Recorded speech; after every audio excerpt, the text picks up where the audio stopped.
ամսի 8-ից հետո մենք ունենալու ենք նոր Հայաստան, ամենաապահով երկիրը, զարգացնելու ենք մեր բանակը եւ ուզում եմ ձեզ երևի առաջին անգամ այստեղ հնչեցնեմ, մենք ծրագիր ունենք զարգացնելով բանակը, վերազինելով բանակը նոր տեխնիկաներով, հասնենք նրան, որ մեր ժամկետային ծառայությունը հասցնենք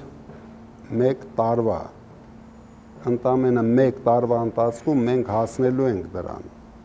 եւ մեր ժողովուրդը կտեսնի դա։ Ես գիտեմ, որ սրանք տարածում են, որ մենք ավելացնելու ենք նորից 2 տարի, բայց մենք հակառակն ենք անելու, մենք 1 տարի ենք սարքելու ժամկետայինը, ունենալով ուժեղ բանակ իհարկե, եւ իրենք վճարվելու են, դրա համար մենք չենք ասում տասնյակ հազար դոլարներ ենք վճարելու, բայց մարդը, երիտասարդը, որ ծառայում է բանակում, պետք է ունենա մինիմալ հնարավորություններ, դա այն մինիմումն է, որ մենք ապահովելու ենք իրենց, գնալով դա մեծանալու է այդ թիվը, պետության հնարավորությունների հետ այդ թիվն էլ է մեծանալու, որ բոլորը ձգտեն, բոլորի համար դա լինի պատվաբեր ծառայություն, չմտածեն, որ նույնիսկ մենք գնալու ենք նրան, ընդհանրապես մենք հետագայում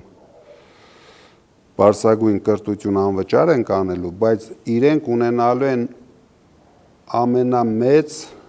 հնարավորությունները, դա անելու ենք, անպայման անելու ենք եւ ես գտնում եմ դա անհրաժեշտ է, որպեսզի երիտասարդը ինչ որ չափով, որտեղ դուք գիտեք, սրանք հասցրել են այս երկիրը աղքատության,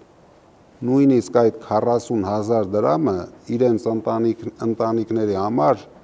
շատ կարևոր է լինելու։ Պատկերացրեք Շիրակի մարզը իրենց վիճակագրական թվերն եմ ասում, 43%